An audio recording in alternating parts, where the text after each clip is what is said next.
کہ مطلب کہنے کا مطلب یہاں پہ یہ ہے کہ آپ سے جو ہے وہ بہترین نمونہ جو اللہ تعالیٰ کہہ رہے ہیں وہ ایسے نہیں کہہ رہے کہ ایک لیڈر جو ہوتا ہے، ایک لیڈر وہ ہوتا ہے کہ بیٹھ کر انسٹرکشن دیتا ہے کہ ایسے کرنا ہے، ویسے کرنا ہے، ویسے کرنا ہے. کیا ضرورت ہے اللہ کے رسول صلی اللہ علیہ وسلم کو جانے کی میدان جنگ میں، اور کیا ضرورت ہے آپ کے لیے آپ کو اتر کے خود خندق کھودنے کی؟ آپ ساتھ صحابہ کرام کے ساتھ خود اتر کر جو کدال ہے اور جو مٹی لینے کا جو وہ ہوتا ہے اس میں سے کدال سے مٹی نکالتے جاتے ہیں اور اسے اٹھا کر مٹی ڈھوتے جاتے ہیں. آپ کے ایک اشارے پر جو ہے حضرت عمر رضی اللہ عنہ تھے، حضرت ابو بکر صدیق تھے، ایسے صحابہ تھے جو اپنی جان نچھاور کرنے کے لیے تیار تھے.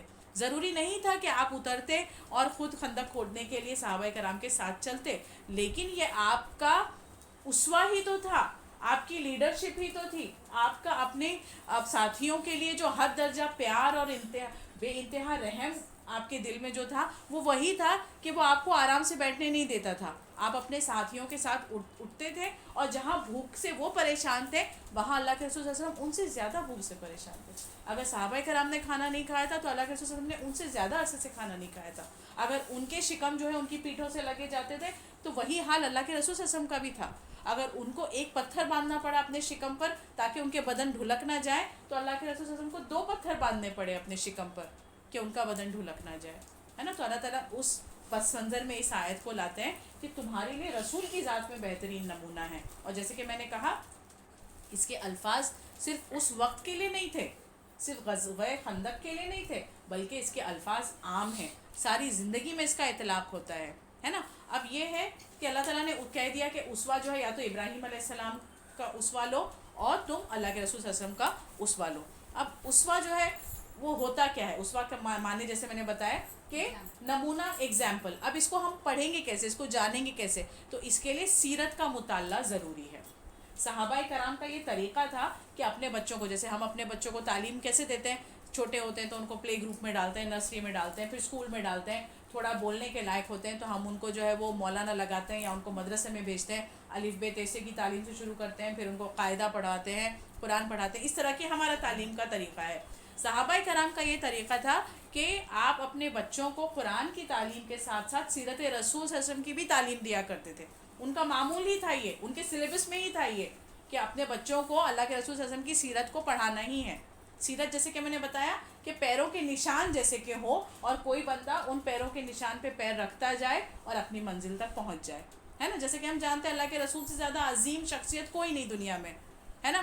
آپ کے لیے اللہ تعالیٰ نے قیامت میں کیا وعدہ کیا ہے؟ مقام محمود، یعنی جنت میں سب سے اعلیٰ درجہ جو ہوگا، سب سے اعلیٰ درجے کی جو جنت ہوگی وہ اللہ کے رسول صلی اللہ علیہ وسلم کے لیے ہے. تو جب ہم اپنے لیے تمنا کرتے ہیں کہ ہم کو وہ جنت الفردوس میں جگہ ملے تو اس کا جانے کا جو راستہ ہے وہ اللہ کے رسول صلی اللہ علیہ وسلم کے نقش قدم پر چل کر ہی جائیں گے ہم.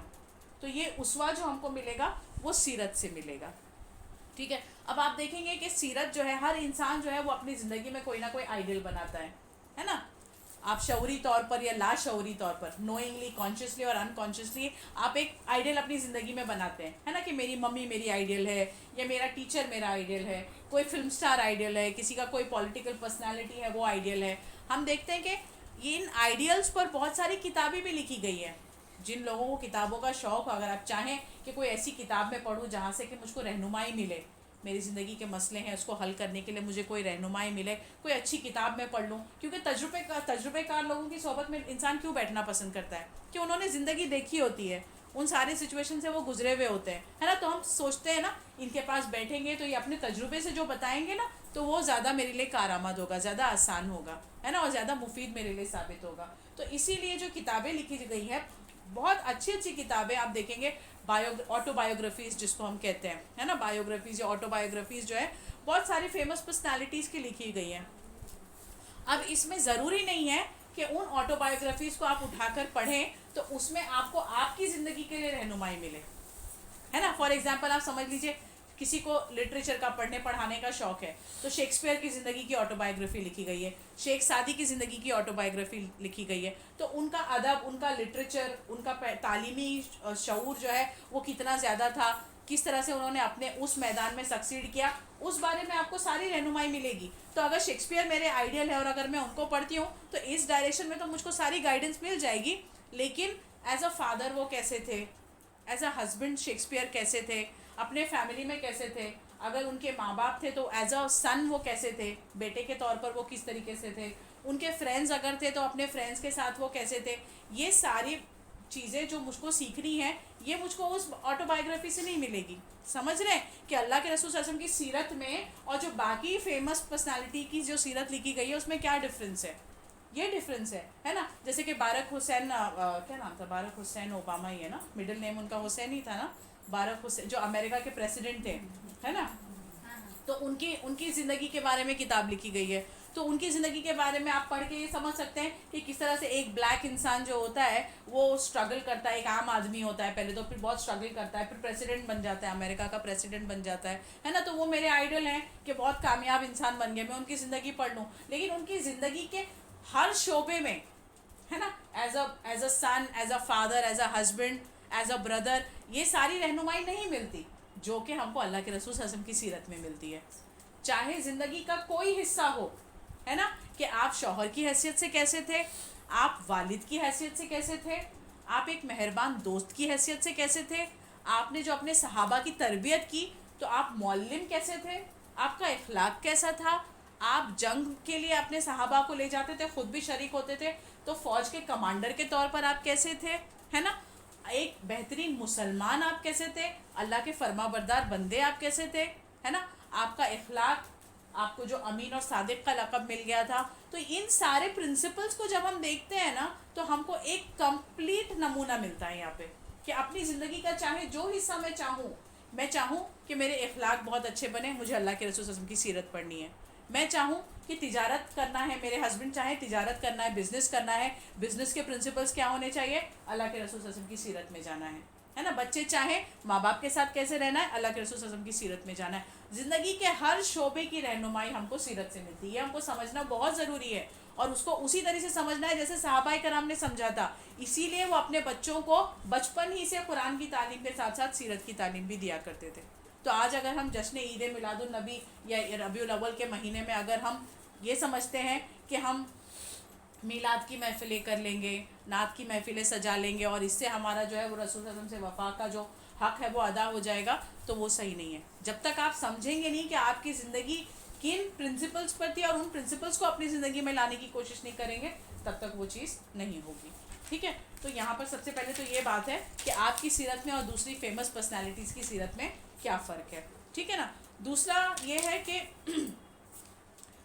ہم کو دیکھیے یہاں پہ سورہ نور میں اللہ تعالیٰ فرماتے ہیں, میں آیت کا ترجمہ پڑھ رہی ہوں, کہو اللہ کے مطیع بنو اور رسول صلی اللہ علیہ وسلم کے تابع فرمان بن کر رہو, لیکن اگر تم منہ پھیرتے ہو تو خوب سمجھ لو کہ رسول صلی اللہ علیہ وسلم پر جس فرض کا بار رکھا گیا ہے اس کا ذمہ دار وہ ہے, اور تم پر جس فرض کا بار ڈالا گیا ہے اس کے ذمہ دار تم ہو.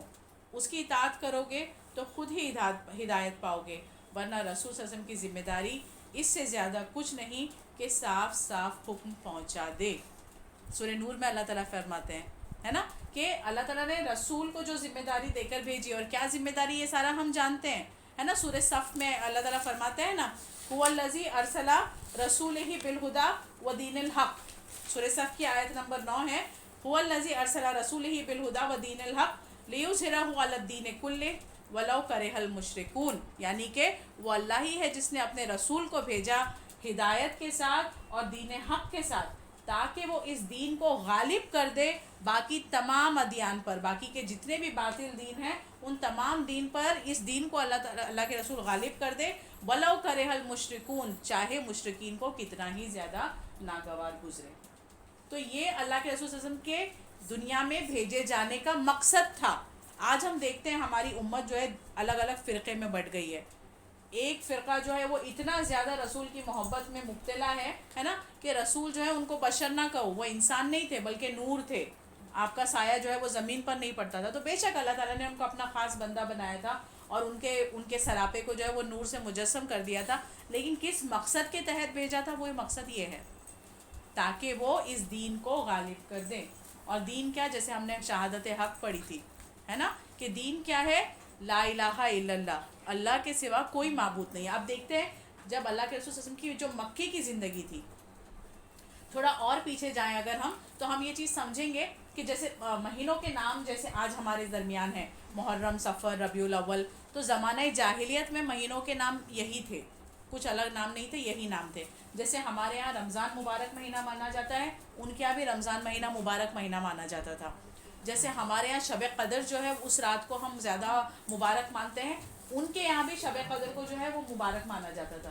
ہم تو اس طرح سے جانتے ہیں کہ انا انزلناہ فی لیلۃ القدر، کہ ہم نے لیلۃ القدر میں قرآن کو نازل کیا، وہاں سے ہم لیلۃ القدر کو جانتے ہیں. لیکن جب قرآن نازل نہیں بھی ہوا تھا، جب اللہ کے رسول صلی اللہ علیہ وسلم نبی چنے بھی نہیں گئے تھے، اس وقت بھی جاہلیت کے دور میں بھی رمضان ان کے درمیان مبارک مہینہ تھا، اور شب قدر کی رات جو ہے اس کو وہ مبارک مانا کرتے تھے. تو اس دور جاہلیت میں بھی کچھ لوگ ایسے تھے، حالانکہ یہ شرک کرتے تھے، بت پرستی کرتے تھے، شراب کشی کرتے تھے، جوا اور قتل و غارت گیری کرنا ان کے لیے معمولی بات تھی.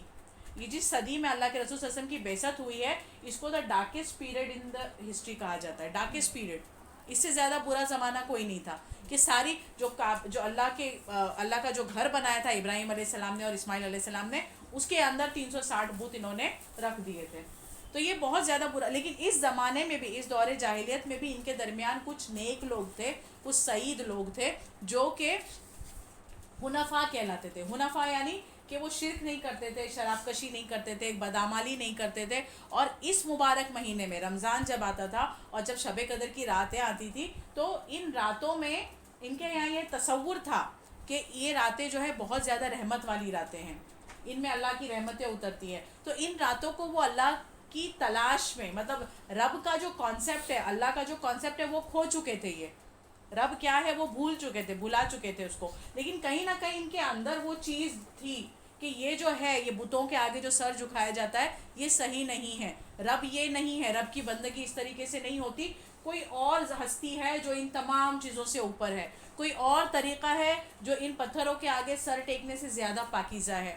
تو یہ حنفاء قسم کے جو لوگ تھے، وہ رمضان کی اس شب قدر کی راتوں میں اپنے آپ کو جو ہے وہ اللہ سے لو لگانے کے لیے خالی کر لیتے تھے. اور اللہ کے رسول صلی اللہ علیہ وسلم کا جو زمانہ، جب آپ نبی نہیں ہوئے ہیں، ابھی 40 سال سے کم عمر کی ہی آپ کی عمر ہے، تو آپ کی عمر کے 35 سال سے لے کے 40 سال، 5 سال تک اپنی زندگی کے آپ جو ہے وہ تنہائی پسند ہو گئے تھے. غار ہرا میں جاتے تھے، اور حضرت خدیجہ جو ہے وہ جب تک آپ کا نکاح نہیں ہوا تھا، اس نکاح کے بعد حضرت خدیجہ جو ہے آپ کے لیے ستو ہے اور پانی ہے اور دودھ، یہ ساری چیزیں آپ کے لیے باندھ دیا کرتی تھی. تو آپ یہ لے کر غار ہرا میں جاتے تھے، اور آپ وہاں پر جو ہے تنہائی میں، ابھی جو ہے وہ نماز پڑھنے کا طریقہ نہیں آیا، قرآن نازل نہیں ہوا، شریعت نازل نہیں ہوئی، لیکن خدا کیا ہے اس کی تلاش میں ہے نا. یہ قوم جو ہے کس پستی میں گر رہی ہے، اس قوم کو کس طرح سے اٹھایا جائے، یہ سارے غور و فکر میں اللہ کے رسول صلی اللہ علیہ وسلم جو ہے وہ غار ہرا میں جایا کرتے تھے.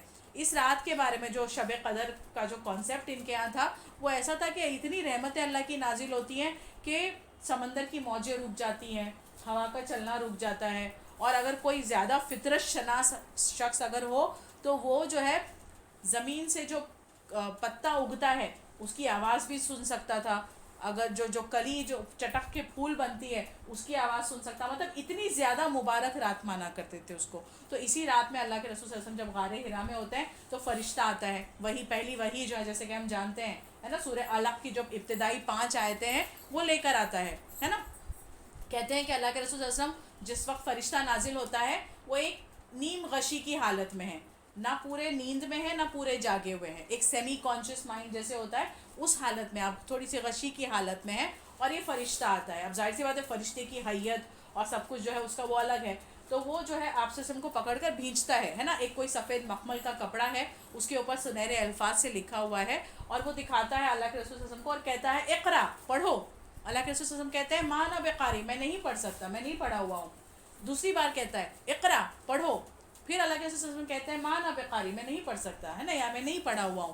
پھر تیسری دفعہ وہ فرشتہ آپ کو پورا بھینچ لیتا ہے، پورا آپ کو اپنے سے وہ سینے سے بھینچ لیتا ہے آپ کو، اور بھینچنے کے بعد پھر آپ کو چھوڑتا ہے.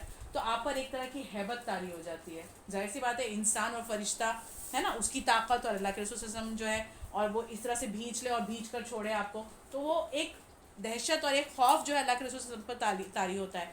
پھر وہ تیسری دفعہ کہتا ہے اقرا بسم ربک الذی خلق، پڑھو اس رب کے نام سے جس نے تمہیں پیدا کیا ہے نا. تو ایک امین الحسن صاحب ہے، وہ کہتے ہیں کہ مانا بقاری، جب اللہ کے رسول صلی اللہ علیہ وسلم نے کہا تو آپ کا کہنے کا مطلب یہ تھا کہ میں نہیں پڑھنا چاہتا. تم کہہ رہے ہو پڑھو، میں نہیں پڑھنا چاہتا. لیکن جب اس نے کہا کہ اللہ کے نام سے پڑھو، تب اللہ کے رسول صلی اللہ علیہ وسلم جو ہے تب پڑھنے کے لیے راضی ہوتے ہیں، ہے نا، کہ اللہ کے نام سے پڑھنا ہے، مطلب وہ علم جو اللہ کی معرفت دے رہا ہے، اللہ کی پہچان ہے، کیونکہ مقصد ہی وہی تھا، جیسے میں نے بتایا حنیف روحیں جو سعید روحیں تھیں وہ غار حرا میں یا دوسری جگہ پہ تنہائی پسند اسی لیے ہو گئی تھی کہ اللہ کی معرفت ملے. تو جب وہ کہتا اقرا بسم ربک الذی خلق، اپنے رب کے نام سے پڑھو، تب اللہ کے رسول صلی اللہ علیہ وسلم جو ہے اس کو پڑھتے ہیں. اور پھر جو ہے وہ فرشتہ وہاں سے چلا جاتا ہے. فرشتے کے جانے کے بعد اللہ کے رسول صلی اللہ علیہ وسلم اپنی نگاہیں اٹھا کر آسمان کی طرف دیکھتے ہیں، دائیں طرف، تو وہ فرشتہ جو ہے پورے آسمان پر چھایا ہوتا ہے، اس کے پیچھے آسمان بالکل دکھائی نہیں دیتا.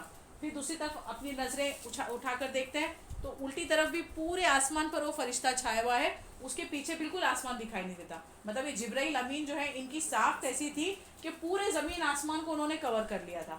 اب جو دہشت آپ پر طاری ہوتی ہے، پھر آپ وہ سارا آپ سیرت میں پڑھیں گے کہ آپ گھر واپس آتے ہیں، حضرت خدیجہ رضی اللہ عنہ کو کہتے ہیں زملونی زملونی، ہے نا، کہ مجھے بہت زیادہ گھبراہٹ ہے، مجھ کو کمبل اڑا دو. اللہ کے رسول صلی اللہ علیہ وسلم کی زوجہ محترمہ جو ہے وہ آپ کو کمبل اڑاتی ہیں. اور پھر جو ہے اللہ کے رسول صلی اللہ علیہ وسلم جب تھوڑا تک جو آپ کی جو کپی کی جو کیفیت تھی جب وہ ہلکی ہوتی ہے تو پھر آپ اپنی زوجہ سے کہتے ہیں نا کہ مجھے اپنی جان کا خوف، پوری حالات بتاتے ہیں کہ اس طریقے سے ہوا تھا اور مجھے اپنی جان کا خوف ہے. تو حضرت خدیجہ جو ہے وہ بہترین الفاظ میں آپ کی تسکین کرتی ہیں کہ آپ جو ہے اللہ تعالیٰ آپ کو ضائع نہیں کرے گا، ہے نا، آپ تو اتنے جو ہے وہ نیک مزاج ہیں، نرم مزاج ہیں، آپ یتیموں کی سرپرستی کرتے ہیں، مسکینوں کی مدد کرتے ہیں، غریب غربا کا سہارا آپ ہیں، ہے نا، اور آپ جو ہے مہمانوں کی مہمان نوازی کرتے ہیں. یہ ساری کوالٹیز آپ دیکھیے ایک وائف سننے میں ہم کو پڑھنے میں ایسا لگتا ہے ہاں اچھا یہ تھا یہ تھا یہ تھا، ہم گہرائی میں اس کو سوچتے نہیں، ہے نا، کہ یہ وقت مطلب 5 سال تک، 35 سال کی عمر سے 40 سال کی عمر تک اللہ کے رسول صلی اللہ علیہ وسلم جو ہے وہ تنہائی پسند ہو گئے تھے. 5 سال تک آپ غار حرا میں اس طریقے سے جایا کرتے تھے، اور 40 سال کی عمر میں پھر اللہ کے رسول صلی اللہ علیہ وسلم پر وہی اس طریقے سے جبرائیل امین لے کر آتے ہیں. اس وقت تک آپ کا حضرت خدیجہ سے نکاح ہو کر 15 سال ہو چکے تھے. ہم جانتے ہیں 25 سال کی عمر میں جو ہے آپ کا نکاح ہوا تھا نا، 15 سال آپ کی وائف وہ رہ چکی تھی، ہے نا. اب ہم سب شادی شدہ ہیں، ہم سب جانتے ہیں، ہے نا، کہ ازدواجی زندگی میں جو ہے اونچ نیچ یہ سب چلتا رہتا ہے نا. ایک شوہر کا اپنی بیوی کی تعریف کرنا، ایک بیوی کا اپنے شوہر کی تعریف کرنا، کیا مطلب اس کے معنی کیا ہے نا، کہ واقعی وہ شوہر جو ہے اس تعریف کے لائق رہا ہوگا.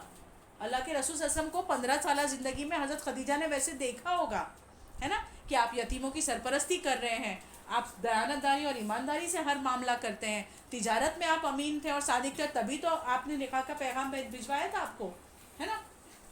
تو آپ کا کیریکٹر جو ہے وہ پوری طریقے سے حضرت خدیجہ نے اسٹڈی کیا تھا، ہے نا. 15 سال میں ایک دو دن کی بات نہیں تھی نا، 15 سال کا عرصہ تھا. اور پھر ان الفاظ میں آپ کو تسلی دیتی ہیں کہ اللہ تعالیٰ آپ کو ضائع نہیں کرے گا، ہے نا. تو یہ ایک آپ کے کیریکٹر کی گواہی، جب ہمارے کردار کی گواہی خود ہفتے ہی لوگوں سے مل جائے نا، وہ بہت بڑی گواہی مانی جاتی ہے، بہت بڑی گواہی مانی جاتی ہے. آج کا چلن ہمارا کیا ہے، آج کا نہیں کہ بہت سارے زمانوں کا ہے نا، کہ انسان جو ہے وہ باہر بہت ساری محبتیں، دوستیاں اور آشنائیاں، اور باہر جو ہے اتنے بہترین رشتے اس کے ہوں گے، لیکن اپنے گھر والوں کے ساتھ وہ اتنا ہی نہیں زیادہ، ہے نا، کہ گھر والے کہ بھائی یہ باہر جائے تو زیادہ اچھا ہے، گھر میں نہ بیٹھے، ہے نا، وہ معاملہ ہوتا ہے. لیکن اللہ کے رسول صلی اللہ علیہ وسلم کا کردار کیسا رہا ہوگا. اب تک آپ نبی نہیں ہیں، اب تک آپ نبی نہیں ہیں، آپ کی دیانتداری اور ایمانداری، آپ کی امانت اور صداقت کے چرچے پہلے سے ہی ہیں. تو اللہ تعالیٰ نے آپ کو پورا تیار کر لیا تھا، ایک کیریکٹر آپ کا ریڈی تھا کہ اب آپ کو نبوت ملتی ہے. پھر جب نبوت مل جاتی ہے آپ کو، پھر پہلے تو خفیہ دعوت ہوتی ہے، اس کے بعد اعلانیہ دعوت ہوتی ہے. خفیہ دعوت وہ ہوتی ہے کہ جب صرف اللہ کے رسول صلی اللہ علیہ وسلم جو ہے اپنے گھر والوں کو ہی، ہے نا، حضرت خدیجہ ہے، حضرت ابوبکر صدیق ہیں، اور پھر آپ کے جو غلام تھے زید بن حارثہ، ہے نا، تو جو حضرت علی ہیں، ہے نا، تو دو کہتے ہیں کہ 2 بڑے اور 2 بچے، شروع میں بس 2 بڑے اور 2 بچے اللہ کے رسول صلی اللہ علیہ وسلم کی دعوت پر ایمان لاتے ہیں، ہے نا. اور پھر آپ اللہ کی طرف سے جب سورہ شعراء نازل ہوتی ہے، سورہ شعراء، اس کی آیت ہے وَأَنذِرْ عَشِيرَتَكَ الْأَقْرَبِينَ، اور اب آپ جو ہے ڈرائیے اپنے اقربین کو، اپنے قرابت داروں کو، ہے نا، اپنے جو قریب کے جو آپ کے رشتہ دار ہیں، اب آپ ان تک دعوت کا پیغام پہنچائیے. تو اس آیت کے نازل ہونے کے بعد اب اللہ کے رسول صلی اللہ علیہ وسلم کو اللہ کی طرف سے سگنل مل جاتا ہے کہ اب اس دعوت کو عام کرنا ہے. کس دعوت کو؟ لا الہ الا اللہ محمد رسول اللہ، کہ اللہ کے سوا کوئی معبود نہیں، ہے نا. اور یہ دیکھیے وہ زمانہ ہے جب لوگ خدا کو بھلا چکے ہیں، خدا جیسی ہستی کا ان کے یہاں کوئی کانسیپٹ نہیں ہے، ان کے یہاں بت پرستی ہے، ان کے یہاں جاہلیت کے رسم و رواج ہیں، وہ سارے رسم و رواج جو ہم پہلے بھی کافی ساری بار ڈسکس کر چکے ہیں، ہے نا، کہ کس طرح سے جہالت کی رسمیں تھیں کہ باپ مر جاتا تھا تو بیٹا ماں سے نکاح کر لیتا تھا، عورتوں کی کوئی حیثیت نہیں تھی، عورتیں جوئے میں ہار دی جاتی تھی، ہے نا، شراب کشید کرنا، پانسے کھیلنا، یہ ان کے لیے عام تھا، ہے نا. اس کے علاوہ قتل اور غارت گری، نفرت، ان کے یہاں پشتوں سے نفرت چلتی تھی، جنگ کرنا اور انسان کا خون بہانا ان کے لیے معمولی کام تھا، ہے نا. تو یہ ساری چیزیں جو ہے یہ وہ معاشرہ تھا جب اللہ کے رسول صلی اللہ علیہ وسلم اس دعوت کو لے کر اٹھتے ہیں، اور جب یہ آپ پر آتی ہے یہ والی وہی وانذر عشیرتک الاقربین، تو پھر آپ جو ہے وہ ساری چیزیں جیسے ہم نے پہلے بھی سنی ہے نا کہ بنو ہاشم جو قبیلہ ہے آپ پہلے تو آپ اس کی دعوت کرتے ہیں. تو یہ ساری چیزیں ہم کو اللہ کے رسول صلی اللہ علیہ وسلم کے اسوے سے ملتی ہے، آپ کے طریقے سے ملتی ہے. کہ آج ہم سوچتے ہیں نا کہ ہمارے نان مسلم فرینڈز ہیں، کس طریقے سے ہم ان کے ساتھ دعوت کا جو ہے کیسے ہم ان تک بات پہنچائیں، ہے نا. تو یہ اسوہ ملتا ہے کہ اللہ کے رسول صلی اللہ علیہ وسلم نے کیسے شروعات کی، ان کو اپنے گھر دعوت کے لیے بلایا، ان کو اپنے گھر دعوت، بنو ہاشم کے قبیلے کو جو ہے اپنے گھر دعوت کے لیے بلایا اور ان کی ضیافت کی، ہے نا. اور ضیافت کے بعد پھر ان سے جو ہے یہ کلمہ جو ہے ان کے آگے پیش کیا. اور ہمیشہ اللہ کے رسول صلی اللہ علیہ وسلم نے جب بھی اس دعوت کو پیش کیا، اللہ کے رسول صلی اللہ علیہ وسلم نے اس کے ساتھ یہ ضرور کہا کہ ایک بات کو مان لو، اس کلمے کو تم مان لو تو سارا عرب اور سارا عجم، یعنی جو عرب کے اطراف کا جو علاقہ ہے عجمی ہے نا، عرب جو ہے ان کی زبان بہت زیادہ فصیح تھی نا، اپنے علاوہ یہ ہر ایک کو عجمی کہتے تھے، یعنی گونگے کہتے تھے، ہے نا. کہ ہماری زبان جو ہے وہ اتنی زیادہ بہترین ہے، ہمارے پاس اتنے الفاظ ہیں، ہم اتنا اچھا بول سکتے ہیں کہ ہمارے علاوہ کوئی بول ہی نہیں سکتا. تو اپنے آپ کو یہ عرب کہتے تھے، اور عرب کے علاوہ جتنا بھی اطراف کا علاقہ ہے اس کو عجم کہتے تھے، عجمی. تو اللہ کے رسول صلی اللہ علیہ وسلم کہتے تھے کہ تم بس اس ایک کلمے کو مان لو، اس کو مان لو گے تو سارا عرب جو ہے وہ سارا عرب بھی اور سارا عجم بھی تمہارے جو ہے وہ زیر نگیں ہوگا، ہے نا. تو اس طرح سے آپ نے پہلے بنو ہاشم کی دعوت کی، پھر ہم جانتے ہیں کہ کوہ صفا پر آپ چڑھ کر کس طرح سے آپ نے پکار لگائی، ہے نا. تو شروع سے لے کے آخر تک. اچھا یہاں پہ ایک اور چیز قابل غور ہے کہ اللہ کے رسول صلی اللہ علیہ وسلم نے کبھی بھی جو خانہ کعبہ میں انہوں نے بت رکھے ہوئے تھے تو کبھی بھی یہ ڈیمانڈ نہیں کیا کہ اس خانہ کعبہ کو پہلے بتوں سے پاک کر دو اور پھر جو ہے ہم دعوت کا کام کرتے ہیں، ہے نا. تو یہ چیز بھی ہم کو یہاں سے ملتی ہے اللہ کے رسول صلی اللہ علیہ وسلم کے اسوے سے. ہم یہ پڑھتے ہیں نا کہ اللہ تعالیٰ فرماتے ہیں کہ ان کے معبودوں کو برا نہیں کرو، ہے نا. تو اگر وہ کسی چیز کو مانتے ہیں تو ہمارا اپروچ یہ نہیں ہونا چاہیے کہ ہم یہ کہنے چاہیں کہ تم جو کر رہے ہو تمہارا عمل غلط ہے، یا تمہارے معبود جو ہے وہ غلط ہے، یا یہ طریقہ غلط ہے نا. اس سے صرف نظر کرتے ہوئے صحیح کیا ہے بس اس کی طرف رہنمائی کرنا ہے. تو اللہ کے رسول صلی اللہ علیہ وسلم نے کبھی یہ نہیں کہا کہ خانہ کعبہ کو بتوں سے پاک کر دو، یہ جو 360 بت ہیں یہ پتھر ہیں، یہ غلط ہیں، ان کو نکال دو یہاں سے، ہے نا. صرف جو ہے یہاں پر اللہ کی بندگی ہوگی. اذان ہو گئی نا، شاید ہو رہی ہے. اذان کے بعد کی دعا پڑھ لیتے ہیں. اللہم رب هذه الدعوة التامة والصلاة القائمة آت محمدا الوسیلة والفضیلة والدرجة الرفیعة وبعثه مقاما محمودا للذی وعدته. حج کے موقع ہوتے تھے یا قبائلوں کے کیمپ لگتے تھے یا میلے لگتے تھے تو آپ سرداروں کے پاس جاتے تھے، قبیلے کے سرداروں کے پاس جاتے تھے. تو یہ بھی ایک اسوہ ہے ہمارے لیے، ہے نا. ایک تو میں نے جیسے بتایا کہ ان کے معبودوں کو برا نہ کہو، آپ نے کبھی بھی یہ نہیں کہا کہ پہلے خانہ کعبہ کو بت سے پاک کر دو. سب سے پہلے تو دعوت سے شروعات کی، ہے نا، پھر اعلانیہ شروعات کی اور پھر اس طریقے سے کیا.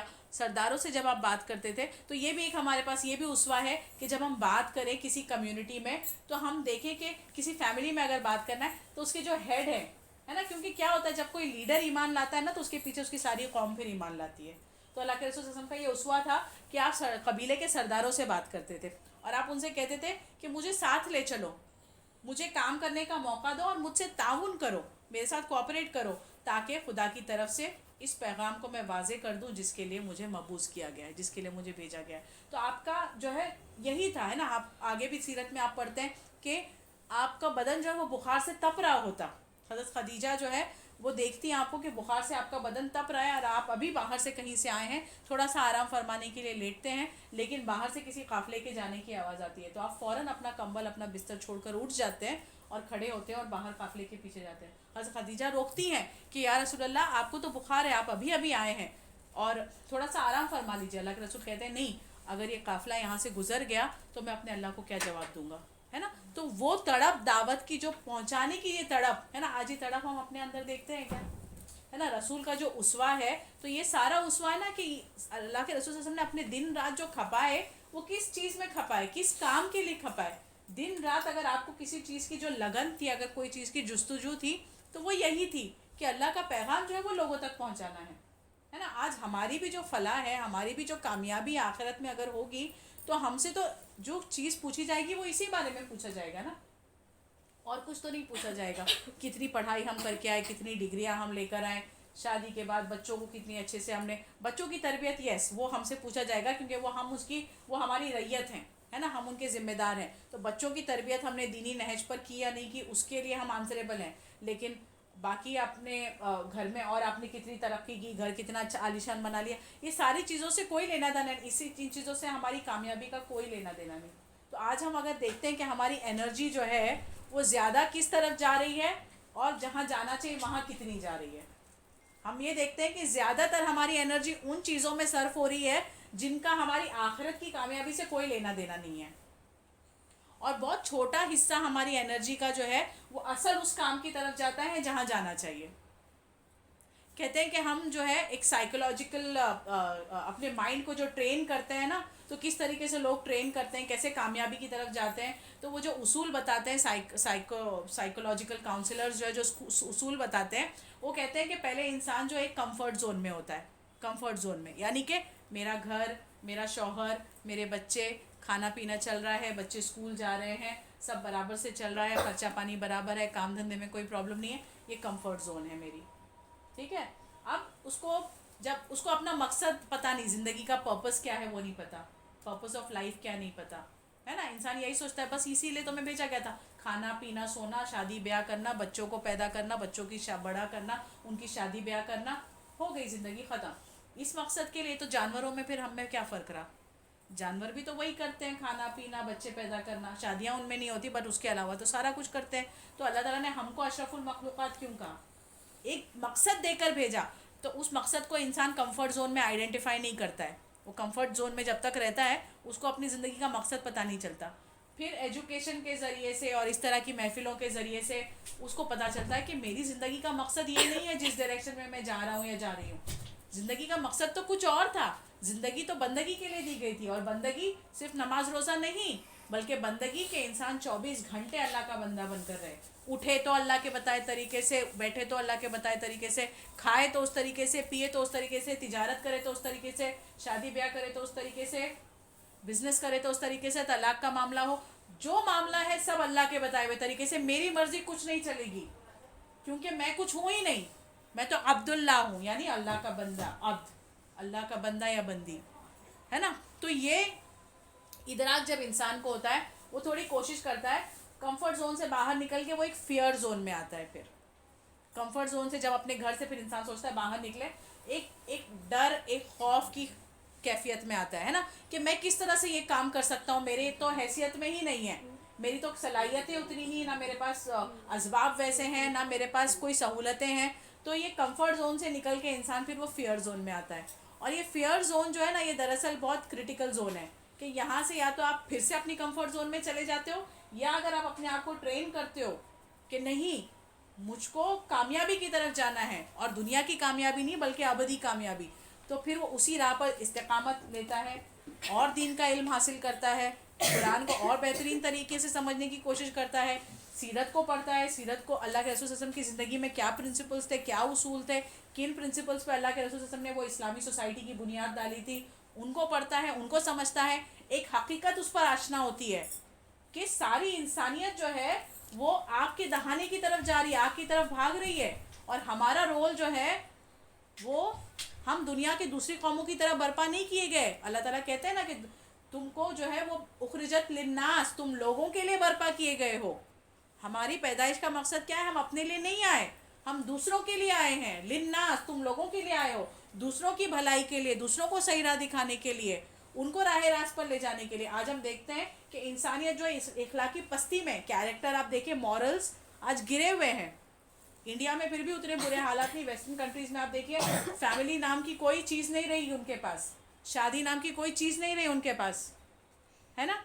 لیو ان ریلیشن شپس, اس کے علاوہ شادی تو کرتے ہی نہیں کیونکہ ان کے قانون ہی اتنے سخت ہیں نا, بنا شادی کے بچے پیدا ہوتے ہیں. ماں باپ کا کوئی ان سے ماں باپ, مطلب ایک فیملی جو ہوتی نا, کہ ماں باپ کا خیال کرے. جہاں ایک بڑی عمر کو آئے بچے ماں باپ کو چھوڑاتے ہیں اولڈ ایج ہوم میں, ہے نا. تو یہ ساری چیزیں جو ہے اخلاقی پستی جو ہے ہم کو جہنم کی آگ کی طرف لے کے جا رہی ہے. اور آج ہم دیکھتے ہیں کہ لوگ ان پرنسپل سے, ان اصولوں سے دور ہو کر جہنم کی طرف جا رہے ہیں. تو میرا پرپس آف لائف تو یہ تھا کہ مجھے لوگوں کے لیے برپا کیا گیا تھا. تو آج میں اس کام کو کیسے نہیں کر رہی ہوں. ہماری ٹیچر ہے نا تنویر آپا, وہ کہتی ہے کہ جب انسان پہ یہ ادراک ہو تو اس کی تو نیند اٹھ جانی چاہیے راتوں کی. آرام سے سو کیسے سکتا ہے, جیسے اللہ کے رسول نہیں سوتے تھے. سورہ کہف ہم پڑھتے ہیں نا, ہر جمعہ کو پڑھتے ہیں نا سورہ کہف. اس میں اللہ تعالیٰ کیا فرماتے ہیں, فَلَعَلَّكَ بَاخِعٌ نَفْسَكَ آیت فَلَعَلَّكَ بَاخِعٌ نَفْسَكَ عَلَىٰ آثَارِهِمْ إِن لَّمْ يُؤْمِنُوا بِهَٰذَا الْحَدِيثِ آسَفًا. ہے نا, اے نبی ایسا لگتا ہے کہ آپ اپنے آپ کو ہلاک کر لیں گے ان لوگوں کی فکر میں کہ یہ ایمان نہیں لاتے. یہ اللہ کے رسول صلی اللہ علیہ وسلم کی کیفیت تھی. اتنا غم آپ کو اپنے اندر کھایا جاتا تھا, ہے نا, کہ آپ نمازیں جب پڑھتے تھے تو سجدہ اتنا طویل ہو جاتا تھا کہ گھر والے سوچتے تھے کہ کہیں روح تو پرواز نہیں کر گئی. اتنا طویل سجدہ, ہے نا. اور دعا کس کے لیے, امت کے لیے. تو یہ تڑپ, یہ اسوہ, یہ رسول کا اگزامپل, یہ کہاں گیا. آج ہم کو اتنی فکر نہیں ہے. آج ہم دیکھتے ہیں ہمارے پڑوسی, ہمارے فرینڈز ہیں جو نہیں پہچانتے اللہ کو, اللہ کیا ہے یا رب کیا ہے, رب کی بندگی کیسی ہونی چاہیے, وہ ان تک وہ دعوت نہیں پہنچی. لیکن وہ تڑپ ہمارے اندر نہیں رہتی. تو جب اس فیئر زون میں انسان ہو, کمفرٹ زون سے اپنے آپ کو باہر لاتا ہے, فیئر زون میں آتا ہے, تو فیئر زون میں یہ ڈر اور یہ ساری چیزیں, اگر وہ ڈر کے آگے اپنے آپ کو گھٹنے ٹیک دیتا ہے تو پھر سے وہ کمفرٹ زون میں آ جاتا ہے. لیکن یہاں پر پھر وہ کیا کرتا ہے, مطالعہ کرتا ہے, قرآن کا مطالعہ, حدیث کا مطالعہ, سیرت صحابہ, سیرت صحابیات, ہے نا, کہ وہ بھی تو ہمارے جیسے انسان تھے نا. کیسے انہوں نے اپنے دن رات کھپا دیے. ان کے لیے تو عمر کی کوئی قید نہیں تھی. کم عمر میں جو ہے وہ بڑے بڑے عالم اور فاضل تھے اور جنگوں کے لیے جایا کرتے تھے. پھر اس فیئر زون سے نکل کے انسان آتا ہے لرننگ زون میں, سیکھنے کی زون میں, جہاں پہ وہ اپنے آپ کو ان ساری چیزوں سے آراستہ کرتا ہے. یہاں پہ دیکھیے دنیا کی پڑھائی لکھائی کا کوئی لینا دینا نہیں ہے. اگر ہم کوئی بھی پوائنٹ پہ یہ سوچتے ہیں نا کہ میں تو 7ویں پاس ہوں, میں تو 4تھی فیل ہوں, مجھے یہ نہیں آتا, مجھے وہ نہیں آتا, یہ ہمارے دماغ کی سوچ ہے اور یہ شیطان جو ہمارے دماغ میں وسوسہ ڈالتا ہے. ہماری جو دینی تعلیم ہے اس کا دنیاوی تعلیم سے, اگر دنیاوی تعلیم ساتھ میں ہے تو نکھار ایک بہتر آتا ہے. لیکن اگر وہ نہیں ہے تو وہ کوئی لمیٹنگ فیکٹر نہیں ہے, وہ لرننگ زون میں آتا ہے. پھر فیئر زون سے نکل کے لرننگ زون میں آتا ہے. جب اپنے آپ کو وہ ان ساری چیزوں سے امپاور کر لیتا ہے, آراستہ کر لیتا ہے, اب لرننگ زون سے پھر وہ گروتھ زون میں آتا ہے, ڈیولپمنٹ زون میں, ارتقاء کی زون میں آتا ہے, ترقی کی زون میں آتا ہے. ترقی کیسے, کہ جہاں پہ اس کے اپنے نفس کا تزکیہ ہوتا ہے, اپنے اخلاق درست ہوتے ہیں, اس کے اپنے اعمال درست ہوتے ہیں اس کے, اور اس کی اپنی کردار, اپنی اس کی جو شخصیت ہے وہ اتنی بہتر بنتی کہ لوگ اس سے متاثر ہوتے ہیں. تو اور یہ گروتھ اور ڈیولپمنٹ کا جو زون ہے, یہاں سے پھر وہ لوگوں تک ملتا ہے, لوگ اس سے متاثر ہوتے ہیں, اس کی دعوت کی طرف متاثر ہوتے ہیں, اور پھر صرف اس کی ترقی نہیں بلکہ پورے اس خاندان کی, پوری اس سوسائٹی کی ترقی ہوتی ہے جہاں پر وہ رہتا ہے. جہاں پہ آج جیسے ہم جس سوسائٹی میں رہتے ہیں, آج ہم دارالحرب میں ہیں نا, ہم دارالاسلام میں نہیں ہیں, دارالحرب میں ہیں. تو یہاں پہ اگر ہم رہیں تو ہمارے پاس ایک ہی طریقہ ہے دعوت دین, جو جیسے کہ اللہ کے رسول صلی اللہ علیہ وسلم نے کیا تھا, آپ کے صحابہ نے کیا تھا. اگر ہم یہ کرتے ہیں تو ہی ہمارے پاس کوئی عذر ہے اللہ کے سامنے رکھنے کا کہ ہم اس دارالحرب میں رہتے تھے, ورنہ پھر ہمارے لیے ہجرت ہے. سمجھ رہے ہیں, اگر دین کی باریکیوں کو اگر آپ سمجھیں تو دارالحرب میں اگر آپ دین کی دعوت کا کام نہیں کرتے ہیں تو پھر آپ کو وہاں سے, اس سوسائٹی سے نکل جانا ہے. آپ اس سوسائٹی میں کیسے رہ سکتے ہیں جہاں اللہ کا نام نہیں لیا جاتا.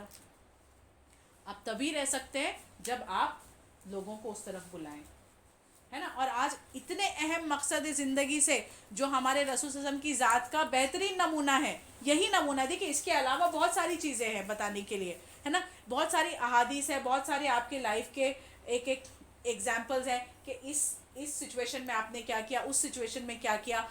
ہر چیز جو ہے وہ گھومتی ہے ایک ہی چیز پر, آپ کا جو نصب العین تھا, اور نصب العین یہی تھا کلمے کو بلند کرنا, کلمے کو جو ہے وہ کرنا, غالب کرنا, ہے نا.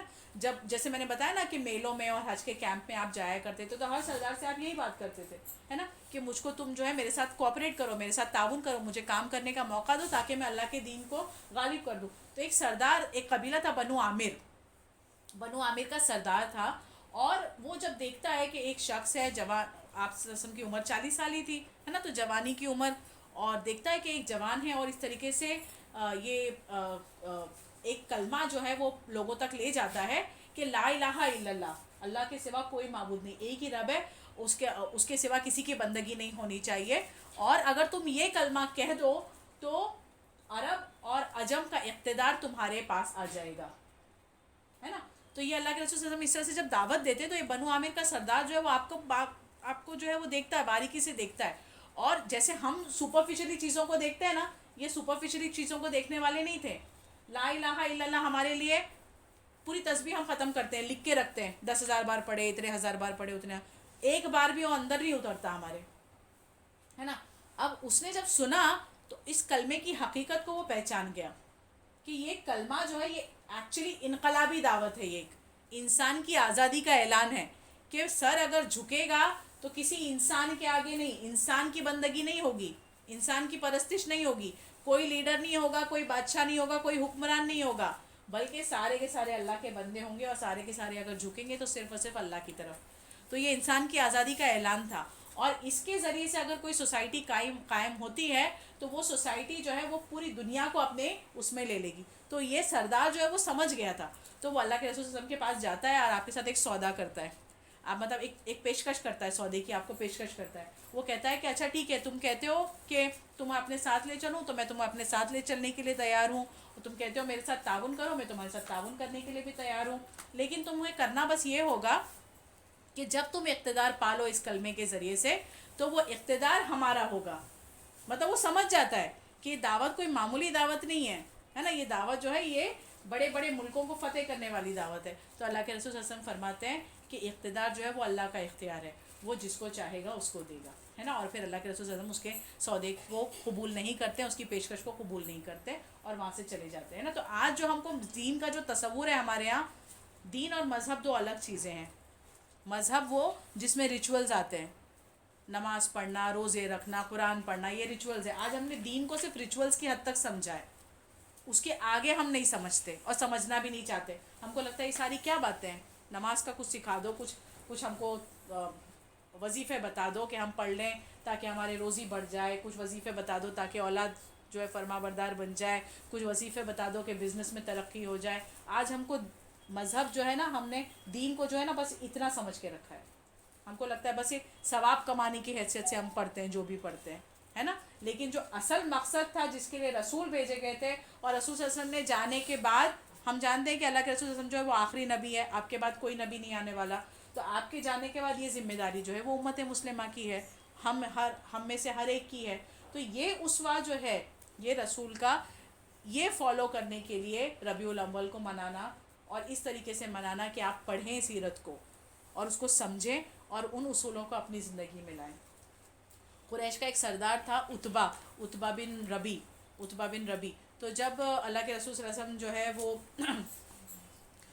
جب دیکھتا تھا کہ اللہ کے رسول صلی اللہ علیہ وسلم جو دعوت سے باز نہیں آتے اور لوگ جو ہے وہ ان کی شخصیت کی طرف متاثر ہوئے جاتے ہیں، اور آپ کی طرف جو ہے وہ لوگ ہر دن جو ہے وہ لوگ دین میں داخل ہو رہے ہیں، تو وہ قریش کی طرف سے ان کا نمائندہ بن کے آپ کے پاس آتا ہے نا، کہ اگر آپ حکومت چاہتے ہیں تو ہم آپ کو اپنے قبیلے کا سردار بنا لیں، ہے نا. اگر آپ کو مال و دولت کی خواہش ہے تو ہم آپ کو اتنا مال دے دیں کہ آپ کو مال کی کبھی کمی نہ ہو. اگر آپ کو کوئی بیماری ہے، کوئی جنون، کیونکہ ساحر کہتے تھے نا، پاگل کہتے تھے، اگر آپ کو کوئی بیماری ہو گئی، کوئی جنون لاحق ہو گیا ہے تو ہم آپ کا علاج کروا دیں. اگر آپ کہیں تو مکہ کی کسی خوبصورت لڑکی سے آپ کی شادی کروا دیں نا. آپ جو چاہو ہم آپ کو دینے کے لیے تیار ہیں، ہے نا. لیکن آپ اس دعوت سے باز آ جائیے. تو اس کے جواب میں اللہ کے رسول صلی اللہ علیہ وسلم جو ہے سورہ حامیم سجدہ کی آیتیں تلاوت کرتے ہیں. اور اس کے بعد جب عتبہ وہاں سے لوٹتا ہے تو اس کے قبیلے کے لوگ جو ہے اس کے چہرے کے آؤ بھاؤ دیکھ کر ہی سمجھ جاتے ہیں کہ یہ وہ عتبہ نہیں ہے جو گیا تھا، یہ کچھ اور ہی چہرہ لے کر آیا ہے. مطلب وہی دشمن ہے نا، ان کی سفارش لے کر آیا ہے، لیکن جب واپس جاتا ہے تو آپ سے متاثر ہو کر جاتا ہے نا. اور کہتا ہے واپس جا کے اپنی قوم سے، اپنے سرداروں سے کہتا ہے کہ میری مانو تو محمد صلی اللہ علیہ وسلم کو ان کے حال پر ہی چھوڑ دو. اگر ان کی دعوت نے واقعی رنگ لایا تو ان کا جو اقتدار ہوگا، جو ان کی سلطنت ہوگی، وہ تمہاری سلطنت ہوگی. اور اگر ان کی دعوت جو ہے وہ فیل ہو جاتی ہے تو عرب اور عجم کے لوگ مل کر ان کو قتل کر دیں گے، تو تمہارا کام جو ہے وہ ان کے ذریعے سے ہو جائے گا. لیکن یہ دعوت اور یہ جو کلام جو محمد صلی اللہ علیہ وسلم پیش کرتے ہیں، یہ کوئی معمولی کلام نہیں ہے. یہ بہت بھاری کلام ہے جس کے اثرات جو ہے وہ میں دیکھ کر آئی ہوں. تو میری مانو تو محمد کو اس کے حال پر ہی چھوڑ دو, ہے نا. تو اس طرح کے آپ کو بہت ساری چیزیں ملیں گی اللہ کے رسول صلی اللہ علیہ وسلم کی زندگی میں کہ آپ کے دشمن بھی جو ہے وہ آپ سے متاثر ہوئے بنا نہیں رہتے تھے. ہم جانتے ہیں طائف کا, 5 منٹ میں اپنی بات کو مکمل کروں گی. طائف کا سفر ہم جانتے ہیں اللہ کے رسول صلی اللہ علیہ وسلم کی زندگی میں, ہے نا. ایک دفعہ حضرت عائشہ نے پوچھا تھا آپ سے کہ یا رسول اللہ کہ آپ کی زندگی میں احد سے زیادہ بھی کوئی سخت دن آیا ہے؟ اللہ کے رسول صلی اللہ علیہ وسلم نے کہا کہ طائف کا دن, ہے نا. کہ جب مکہ میں آپ نے دیکھا, آج ہمارے لیے کیا ہے, ہم کوشش کرتے ہیں, کوئی نہیں سن رہا, کوئی نہیں آنا چاہتا, چلو گیو اپ کر دیے, چھوڑ دیے, وہیں پر رک گئے, ہے نا. اللہ کے رسول صلی اللہ علیہ وسلم نے مکہ میں کوشش کی, 1-2 دن نہیں, پورے 13 سال کوشش کی, ہے نا. اس میں ہم جانتے ہیں کہ شیب ابی طالب کا واقعہ بھی آیا. شیب ابی طالب کیا تھا کہ گھاٹی میں آپ لوگوں کو محصور کر دیا گیا پورے 3 سال کے لیے, ہے نا. تو خیر وہ ساری باتیں بھی, اب جب آپ دیکھتے ہیں کہ مکہ میں آپ کی دعوت کو وہ قبولیت نہیں مل رہی ہے, لوگ مانتے نہیں ہیں, تو آپ نے طائف کا رخ کیا. طائف جو ہے وہ مکہ سے زیادہ وہاں کے لوگ جو ہے وہ نافرمان اور ان سے زیادہ اوباش نکلے, ہے نا. جب اللہ کے رسول صلی اللہ علیہ وسلم دعوت کو آپ نے وہاں پر پیش کیا سرداروں کو, تو سب نے جو ہے وہ ایک سے بڑھ کر ایک الٹے سیدھے جواب دیے. جب آپ وہاں سے لوٹنے لگے تو آپ کے پیچھے جو ہے آپ نے بدماش اور اوباش لونڈوں کو پیچھے چھوڑ دیا, تو وہ آپ پر گالیاں برساتے, آپ پر پتھر برساتے. حضرت زید بن حارثہ آپ کے ساتھ تھے, تو وہ آپ کی ڈھال بنتے جاتے, جہاں سے پتھر آتا تو آپ ڈھال بنتے. اتنے پتھر کہ آپ لہو لہان ہو گئے, ہے نا. جب تھک کر ایک جگہ بیٹھنا چاہا آپ نے, اور حضرت زید بن حارثہ نے آپ کے پیروں کی جوتیاں نکالنی چاہی, تو خون جو ہے وہ اتنا زیادہ جم گیا تھا کہ جوتیاں چپک گئی تھی خون سے, پیر سے وہ جوتیاں چپک گئی تھی. آپ سوچیں اتنا بھی کوئی ستایا جا سکتا ہے؟ اللہ کے رسول صلی اللہ علیہ وسلم خود کہتے ہیں کہ جتنا میں ستایا گیا اتنا کوئی نبی نہیں ستایا گیا. لیکن پھر بھی یہ کیسی دعوت تھی, کیسا جنون تھا کہ آپ نے ہار نہیں مانی, آپ نہیں رکے, ہے نا. آج ہم اپنے آپ کو عاشق رسول کہتے ہیں, کیسا عشق ہمارا رسول سے, کھانا پینا سونا سب کچھ تو ہماری مرضی کا ہے. وہ سنتیں فالو کرتے ہیں جس میں ہم کو ہمارا فائدہ دکھتا ہے.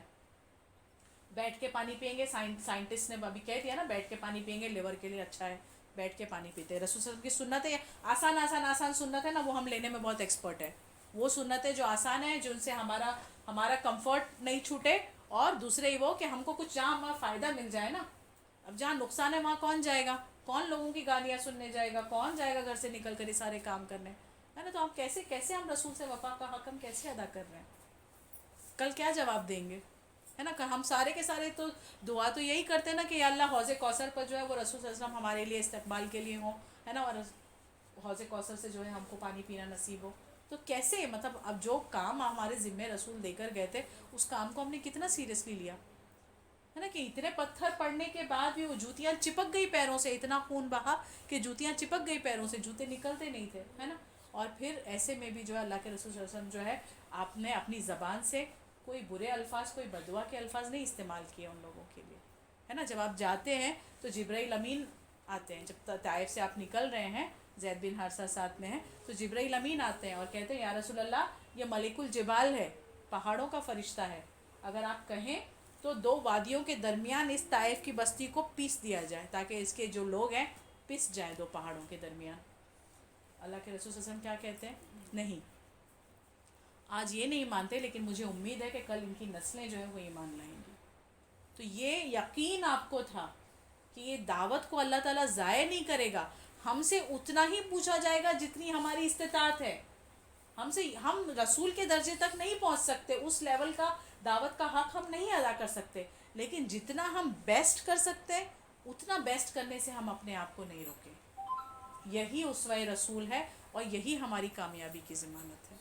احد کا میدان وہ ایک الگ میدان تھا. احد ہم جانتے ہیں نا, جنگ احد, اگر آپ سیرت پڑھیں گے تو اس میں یہ ساری چیزیں آپ کے سامنے آئیں گی. ایک تو طائف کا سفر جیسے بتایا, جنگ بدر جو ہے وہ پہلی جنگ تھی جہاں پر 313 مسلمان تھے اور 1000 فرشتوں سے اللہ نے مدد کی تھی, اور وہ جنگ مسلمان جیت گئے تھے. لیکن جنگ احد میں 1000 مسلمان تھے, لیکن ایک چھوٹی سی غلطی کی وجہ سے پانسا پلٹ گیا تھا اور دشمنوں نے دوبارہ سے حملہ کیا تھا, اور اتنی بری طرح سے حملہ ہوا تھا کہ اللہ کے رسول صلی اللہ علیہ وسلم کے دندان مبارک شہید ہو گئے تھے. تلوار کی وہ کڑی یا جو ہوتی ہے تو وہ آپ کے چہرے پر لگ گئی, اور وہ اتنی زیادہ لگ گئی کہ چہرے سے جو خون آپ کے بہا ہے تو پورے کپڑے آپ کے لہو لہان ہو گئے, آپ کے دندان مبارک شہید ہو گئے. اور اتنی بری طریقے سے مسلمان جو ہے وہ اس میں گھیر لیے گئے, اچانک ہی گھیر لیے گئے, وہ ان کی ایک غلطی کی وجہ سے ہوا تھا. کہ اللہ کے رسول صلی اللہ علیہ وسلم کو جو ہے صحابہ کرام نے پھر گھیر لیا آپ کو، اور آپ کو جو ہے وہ پروٹیکٹ کرتے ہوئے احد کی پہاڑی تک لے گئے. اسی جنگ میں جو ہے مصعب بن عمیر شہید ہوتے ہیں، جو کہ اللہ کے رسول صلی اللہ علیہ وسلم سے ان کی شباہت ہے، ملتے جلتے ہیں. تو جب وہ شہید ہو جاتے ہیں تو یہ افواہ اڑا دی جاتی ہے کہ اللہ کے رسول صلی اللہ علیہ وسلم شہید ہو گئے. اور جب ایک پوری فوج جو ہے مسلمانوں کی جب یہ سنتی ہے کہ محمد صلی اللہ علیہ وسلم شہید ہو گئے تو ان کے حوصلے پست ہو جاتے ہیں. ظاہر سی بات ہے جب لیڈر نہیں رہے تو جنگ کرنے والے بھی جو ہے وہ پیچھے رہے. تو خیر یہ سارا احد کا معاملہ ہے. تو احد کا دن بھی جو ہے وہ آپ صلی اللہ علیہ وسلم کے لیے بہت زیادہ سخت تھا، ہے نا. لیکن اور یہ قوم جو ہے وہ جس نے اللہ کے رسول صلی اللہ علیہ وسلم پر حملہ کیا، آپ کے دندان مبارک کو شہید کیا، آپ کو لہو لہان کیا، ہے نا، اس پر بھی جو ہے اللہ آپ صلی اللہ علیہ وسلم نے جو ہے ان کے لیے بددعا نہیں کی تھی. اس پر بھی اللہ کے رسول صلی اللہ علیہ وسلم کے الفاظ یہی تھے کہ یا اللہ میری قوم کو معاف کر دے، یہ نہیں جانتے کہ یہ کیا کر رہے ہیں، ہے نا. تو ایک وہ رسول تھا ہمارا. جی ہاں وہ بدعا کا وہ ایک وہ چیز الگ ہے، لیکن یہاں پہ کچھ جو وہ تھے جنہوں نے جو ہے آپ سے کو حد سے زیادہ پریشان کیا تھا، تو آپ نے ان کا نام لے کر بدعا کی تھی. لیکن کہنے کا مطلب یہاں پہ وہ ہے کہ جو آپ کی جو ذمہ داری تھی اس کو ادا کرنے کا ایسا جنون آپ کے اندر، ایسی لگن آپ کے اندر، اور ایسی زیادہ تڑپ آپ کے اندر تھی کہ چاہے حالات جیسے بھی ہوں لیکن آپ اپنے کام سے، اپنے نصب العین سے، نصب العین کہتے ہیں نا کہ آنکھوں کو گاڑ دینا، تو جو کام تھا آپ کا اس پر آنکھیں آپ کی ایسی گڑی ہوئی تھی کہ آپ بالکل اس کام سے ہٹے نہیں، اپنی زندگی کی آخری سانس تک نہیں ہٹے. اور یہی وصیت آپ نے پھر اپنے قوم کو دی حجۃ الوداع کے موقع پر کہ تم میں سے جو غائب ہے، جو حاضر ہے، وہ غائب تک اس پیغام کو پہنچا دے، ہے نا. تو آج جو ہے آج ہمارے لیے آج ہم دیکھتے ہیں، آپ دیکھیے حالات دنیا کے کس طرف دنیا جا رہی ہے. آپ آسام کا معاملہ دیکھیے، آپ تریپورہ وہاں پہ آپ دیکھیے کہ کس طریقے سے مسلمانوں کی مسجدیں، ان کی بستیاں سب کچھ جلائی جا رہی ہیں، ہے نا. لیکن آپ کہیں پہ دیکھتے ہیں نیوز میں کہیں نہیں دکھایا جاتا، نہیں دکھایا جاتا وہ، کیونکہ وہ دکھانا ہی نہیں چاہتے. ان کے لیے ہم جو ہے ہلکے ہو گئے. اللہ کے رسول صلی اللہ علیہ وسلم کی حدیث میں یہ ہم کو وعید بھی ملتی ہے نا. ایک اللہ کے رسول صلی اللہ علیہ وسلم فرماتے ہیں کہ ایک زمانہ وہ آئے گا کہ دنیا کی قومیں تم پر ایسی ٹوٹیں گی جیسے بھوکے دسترخوان پر ٹوٹتے ہیں. صحابہ نے فرمایا یا رسول اللہ کیا اس وقت ہم تعداد میں کم ہوں گے؟ اللہ کے رسول نے کہا نہیں، تم تعداد میں ایسے ہوگے جیسے سمندر میں جھاگ ہوتا ہے. اتنا بڑا سمندر کتنی جھاگ ہوتی ہے، تم تعداد میں ویسے ہوگے. تو پھر صحابہ کہتے ہیں یا رسول اللہ پھر کیا وجہ ہے نا. تو اللہ کے رسول صلی اللہ علیہ وسلم کہتے ہیں کہ تمہارے اندر وہن، یعنی کہ دنیا سے محبت اور موت سے نفرت، جب کسی قوم کے اندر یہ چیز پنپ جاتی ہے تو پھر لوگوں کے دلوں سے اس قوم کا جو دبدبہ ہے، اس قوم کا جو ایک وقار ہے، اس کی حیثیت ہے، ایک رتبہ ہے، وہ ہٹ جاتا ہے اور وہ قوم جو ہے وہ دنیا پرستی میں مبتلا ہو جاتی ہے. تو آج ہمارا حال زار اگر ہم دیکھیں تو ہم کسی اور کو بلیم نہیں کر سکتے، ہم خود اپنی اس حالت کے لیے ذمہ دار ہیں کہ آج ہم تعداد میں اتنے زیادہ، آبادی آپ دیکھیے مسلمانوں کی سب سے زیادہ کرسچنز ہیں، اس کے بعد مسلمان ہیں، ہے نا. اتنی آبادی ہوتے ہوئے بھی آج ہماری حیثیت کچھ نہیں. آج ہم کاٹے بھی جا رہے ہیں، جلائے بھی جا رہے ہیں، مارے بھی جا رہے ہیں، اور کوئی اس بارے میں بات کرنا بھی پسند نہیں کرتا. اتنے ہلکے ہو گئے مسلمان.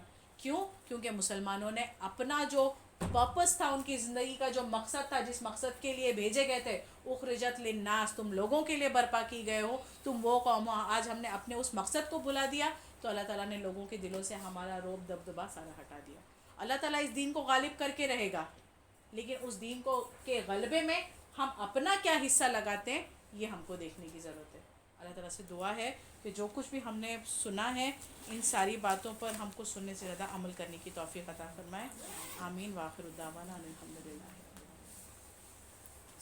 اعوذ باللہ من الشیطان الرجیم. بسم اللہ الرحمن الرحیم. الحمدللہ رب العالمین الرحمن الرحیم مالک یوم الدین. ایاک نعبد و ایاک نستعین.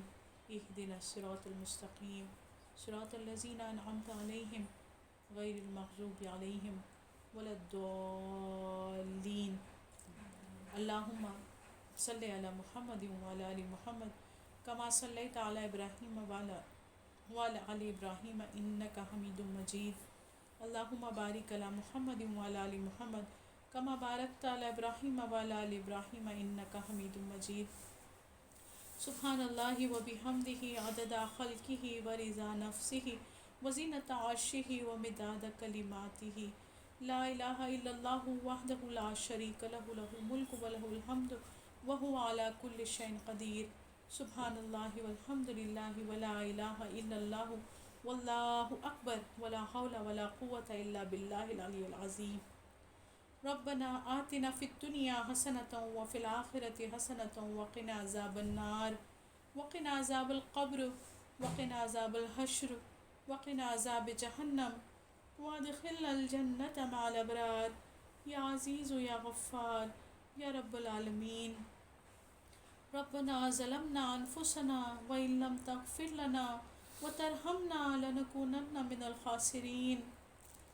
ربنا هب لنا من ازواجنا وذرياتنا قرة اعین واجعلنا للمتقین اماما. ربنا لا تؤاخذنا ان نسينا او اخطانا. ربنا ولا تحمل علينا إصرا كما حملته على الذين من قبلنا.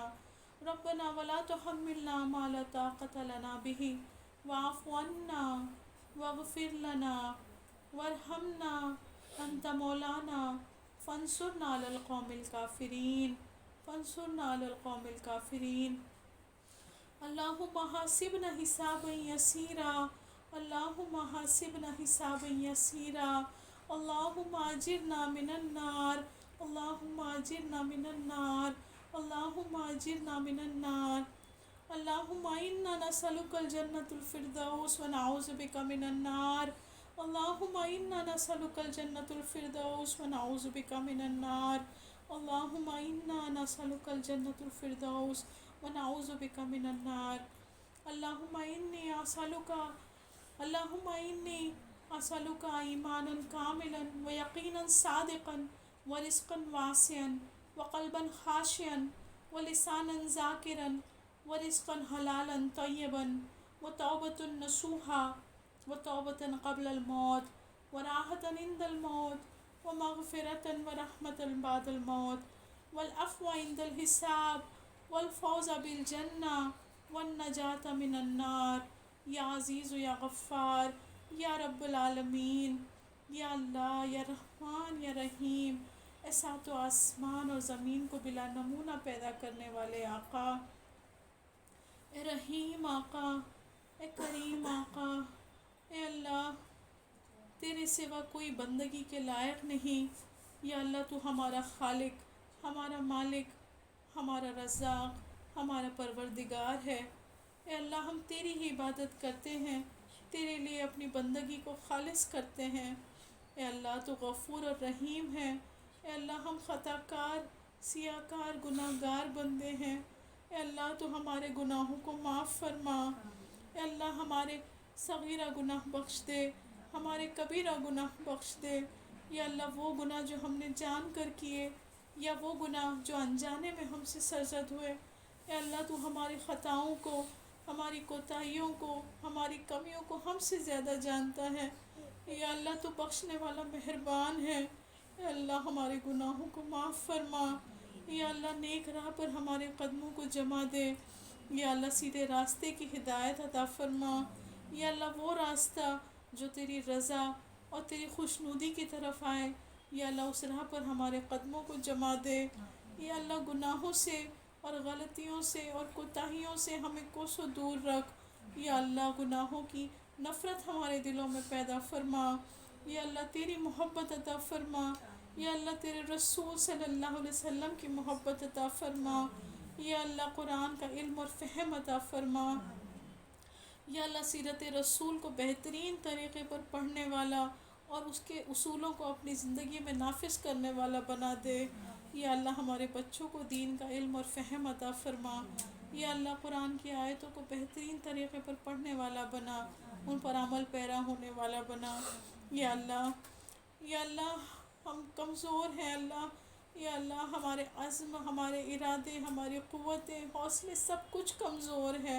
اے اللہ ہمارے اور حوصلوں کو، ارادوں کو تو قوت بخش دے. یا اللہ نیک راہ ہم کو تو ہمیں سجھا دے اور اس راہ پر چلنا ہمارے لیے آسان بنا دے.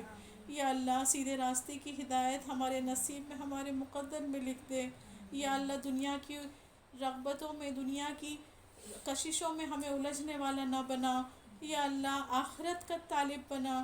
یا اللہ آخرت کی تیاری کرنے والا بنا. یا اللہ ہم سب کو اچھی صحت عطا فرما، لمبی عمریں عطا فرما، ایمان کی دولت عطا فرما، علم اور حکمت عطا فرما. یا اللہ ہر قسم کی بیماری سے ہماری حفاظت فرما.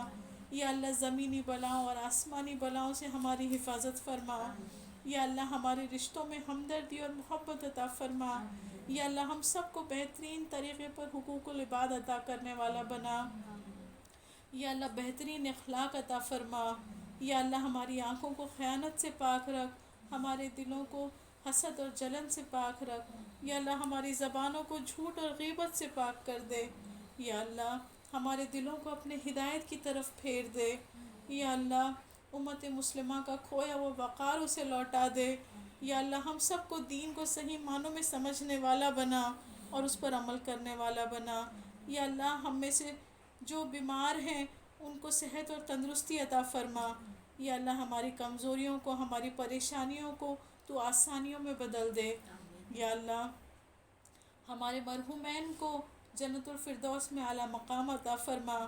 یا اللہ رسول اللہ صلی اللہ علیہ وسلم نے امت کی بھلائی کی جو بھی دعائیں مانگی ہیں ان میں ہمارا حصہ بھی شامل فرما، اور جن شرور سے پناہ چاہیے ان شرور سے ہماری حفاظت فرما.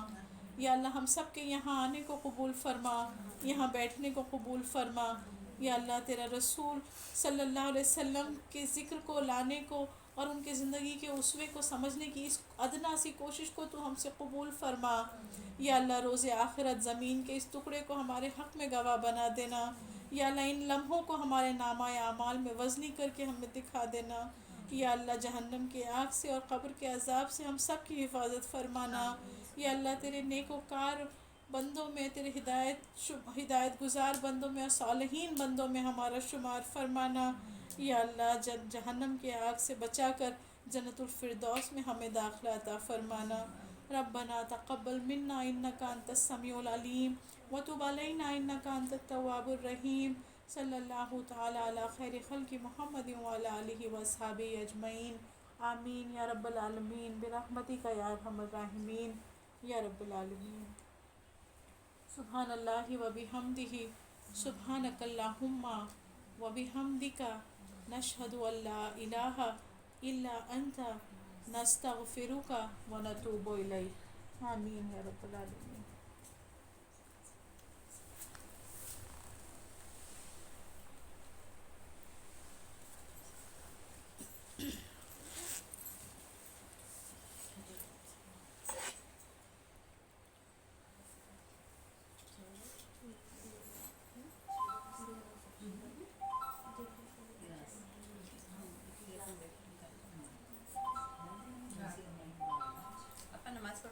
ہاں اصل نماز پڑھ کے بس نکلوں گی.